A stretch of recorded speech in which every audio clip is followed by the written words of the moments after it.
Olá, meus amigos, que Deus abençoe a todos. Nós estamos então analisando o Evangelho segundo o Espiritismo, lá no capítulo 12, Amai os vossos inimigos. E nós chegamos aqui ao último item deste capítulo, que chama o duelo.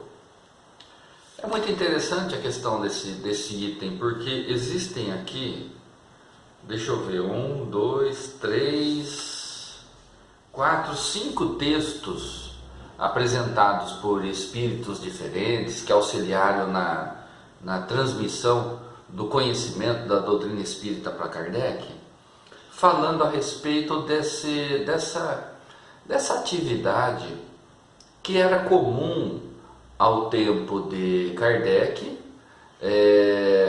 mas era muito mais comum antes de Kardec. Então, é um ato praticado por pessoas que se sentiam ofendidas em sua honra, e para lavar a honra, chamava o seu desafeto para um duelo. E o seu desafeto não podia se esquivar desse chamado.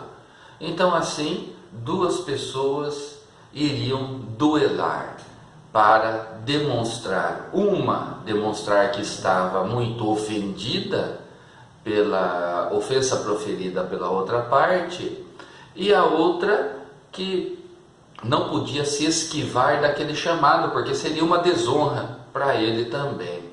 Então, é uma forma brutal, um resquício muito grande da brutalidade do comportamento humano, que ainda ao tempo de Kardec existia. Então é por isso que Kardec traz e coloca aqui no Evangelho essas questões. É lógico que hoje, ao nosso tempo, não se fala mais em relação ao duelo, mas naquele tempo o duelo não era visto como uma vingança oficializada para o sofrimento recebido? Olha que interessante.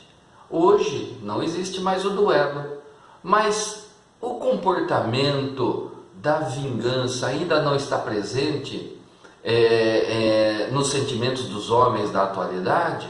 Aqueles que se sentem ofendidos muitas vezes não buscam a reparação da ofensa através da retribuição da agressão, através de uma maneira de levar a dor àquela outra pessoa que o fez sofrer anteriormente. Então, só mudou o nome, né? É lógico que ao tempo, duelo, uma questão oficializada, tudo pelo Estado, não que fosse reconhecida, mas o Estado tampava os olhos para aquela situação e permitia que as partes resolvessem as suas desavenças daquela maneira. Mas é uma continuidade do que nós estamos estudando, porque no encontro anterior nós falamos a respeito do ódio. E o ódio é o sentimento que impulsiona a criatura para o cumprimento de uma vingança. Ele se sente ultrajado e não consegue conter os seus impulsos, permite que aquele sofrimento, aquela mágoa no primeiro momento se transforme num sentimento muito mais profundo, numa paixão muito mais violenta, que é o ódio, e assim acaba buscando a vingança, enxergando na vingança a satisfação de levar ao outro a dor que o fez anteriormente passar ou sofrer. Sabemos e vemos através dos estudos, das análises que fazemos, que o ato de vingança ele não serve para reparar coisa alguma. Ele simplesmente é um grande equívoco de comportamento da pessoa. Porque levando a dor do outro, como que vai reparar a dor que você já recebeu lá atrás, né? Então é um ato de pura ignorância. Nesses textos, que eu convido os irmãos a fazerem uma leitura, assim que tiverem tempo para isso, nós vamos ver que esses espíritos trazem valiosas lições em relação à questão do duelo, porque aquele que vai para o duelo, perante a sociedade era visto como uma questão de honra, pessoas de coragem. Mas nós sabemos que perante Deus é um ato extremo de covardia, de vingança, colocando ali à prova, num desafio de habilidade, o seu orgulho, né?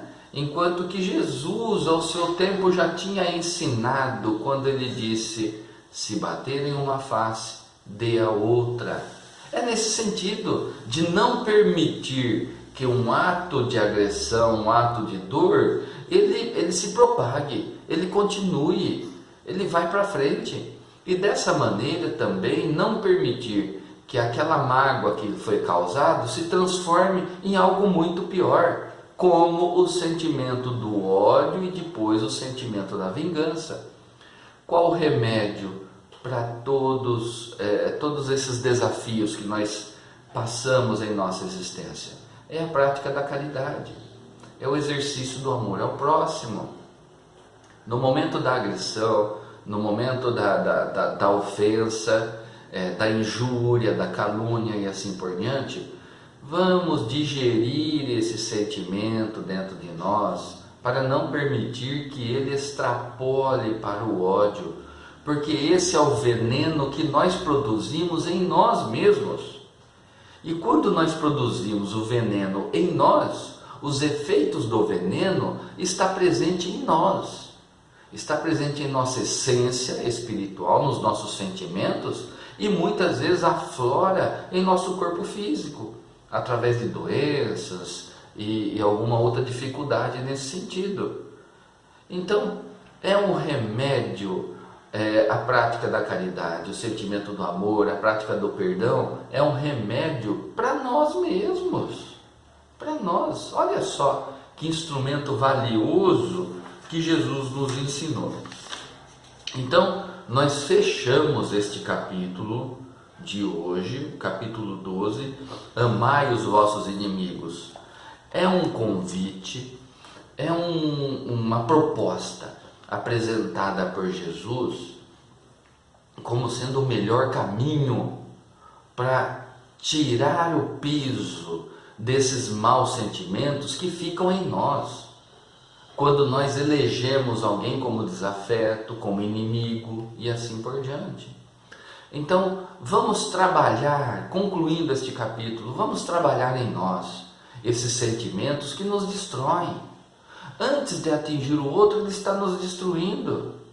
E quando nós partimos para a execução desse mau sentimento, nós estamos agindo com vingança em relação ao outro, transformando num círculo vicioso e de responsabilidade que um dia nós vamos ter que arcar. Não tenha dúvida, porque a justiça do Pai está presente em todos os instantes da nossa vida, em todos os atos, em todos os pensamentos. Em todos os pensamentos que nós produzimos, a justiça do Pai está presente também. A justiça dos homens só atinge os atos na prática de algum ato criminoso. A justiça do Pai atinge antes, no sentimento, naquilo que nós estamos pensando, porque o que nós pensamos de dor, de sofrimento, de vingança, de ódio do outro, nós estamos bombardeando a outra criatura com esses maus sentimentos. Então precisamos tomar cuidado, porque não é um comportamento mais adequado àquele que quer melhorar a sua conduta, se espiritualizar, melhorar a sua conduta moral. Então nós precisamos pautar e seguir por esse caminho que foi ensinado pelo nosso mestre. Esse é o recadinho de hoje, o nosso encontro curtinho, o vídeo curto, mas para concluir este capítulo, amai os vossos inimigos. Grande desafio, necessário, conforme foi ensinado por Jesus. E assim nós vamos nos tornando pessoas melhores a cada dia, passinho por passinho, seguindo os ensinamentos do Mestre. Meus irmãos, Esse é o recado de hoje. Que Deus abençoe e fortaleça a todos. Fiquem na paz de nosso Mestre Jesus. Até o próximo encontro.